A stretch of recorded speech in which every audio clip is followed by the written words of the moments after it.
ನಮಸ್ಕಾರ ಸ್ನೇಹಿತರೆ. ಏಪ್ರಿಲ್ ಆರಂಭದಿಂದಲೇ ಈ ರಾಶಿಯವರಿಗೆ ಕೋಟ್ಯಾಧಿಪತಿ ಯೋಗ. ಗಟ್ಟಿಯಾಗಿರುವುದು ಗುರುಬಲ. ಒದಗಿ ಬರುವುದು ಮನೆ ಅಥವಾ ಭೂಮಿ ಖರೀದಿ ಭಾಗ್ಯ. ಹೌದು, ಏಪ್ರಿಲ್ 10ರಂದು ಗುರುಗ್ರಹವು ಮೃಗಶಿರ ನಕ್ಷತ್ರವನ್ನು ಪ್ರವೇಶಿಸಲಿದೆ.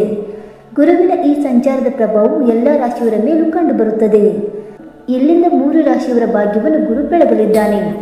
ಪ್ರತಿ ಕಾರ್ಯದಲ್ಲಿಯೂ ಇವರು ಯಶಸ್ಸು ಕಾಣುವರು ಮತ್ತು ಹಣಕಾಸಿನ ಸ್ಥಿತಿ ಬಲಿಷ್ಠವಾಗಿರುವುದು. ಹಾಗಾದರೆ ಆ ಅದೃಷ್ಟವಂತ ರಾಶಿಗಳು ಯಾವುವೆಂದು ತಿಳಿದುಕೊಳ್ಳೋಣ ಬನ್ನಿ ಸ್ನೇಹಿತರೆ. ಅದಕ್ಕೂ ಮುಂಚೆ ನೀವು ನಮ್ಮ ಚಾನಲ್ಗೆ ಸಬ್ಸ್ಕ್ರೈಬ್ ಮಾಡದೆ ನೋಡ್ತಾ ಇದ್ದರೆ ದಯವಿಟ್ಟು ನಮ್ಮ ಚಾನಲ್ಗೆ ಸಬ್ಸ್ಕ್ರೈಬ್ ಮಾಡ್ಕೊಳ್ಳಿ ಸ್ನೇಹಿತರೆ. ಹಾಗೆ ವೈದಿಕ ಜ್ಯೋತಿಷ್ಯ ಮತ್ತು ಆಚಾರ ವಿಚಾರಗಳಲ್ಲಿ ನಂಬಿಕೆ ಇದ್ದರೆ ವಿಡಿಯೋಗೊಂದು ತಪ್ಪದೆ ಲೈಕ್ ಕೊಟ್ಟು ನಿಮ್ಮ ಆತ್ಮರಿಗೂ ಶೇರ್ ಮಾಡಿ. ಮೊದಲನೇದಾಗಿ ಮೇಷರಾಶಿ.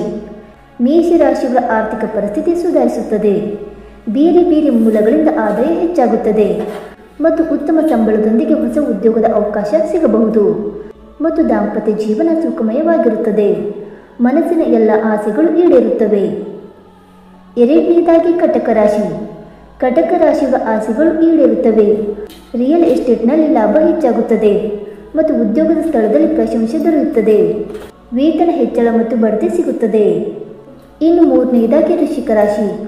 ಹಳೆಯ ಸಾಲಗಳಿಂದ ಮುಕ್ತರಾಗಬಹುದು ಮತ್ತು ಖ್ಯಾತಿ ಹೆಚ್ಚಾಗುತ್ತದೆ ಮತ್ತು ಈ ಸಮಯದಲ್ಲಿ ಹೊಸ ವ್ಯವಹಾರವನ್ನು ಪ್ರಾರಂಭಿಸಬಹುದು ಮತ್ತು ಉದ್ಯೋಗ ಹುಡುಕುತ್ತಿರುವ ವೃಶ್ಚಿಕ ರಾಶಿಯವರಿಗೆ ಈ ಅವಧಿಯಲ್ಲಿ ಉತ್ತಮ ಉದ್ಯೋಗ ಸಿಗುತ್ತದೆ ಮತ್ತು ಉತ್ತಮ ಉದ್ಯೋಗದಲ್ಲಿರುವವರಿಗೆ ವೇತನ ಹೆಚ್ಚಳ ಮತ್ತು ಬಡ್ತಿ ದೊರೆಯಲಿದೆ.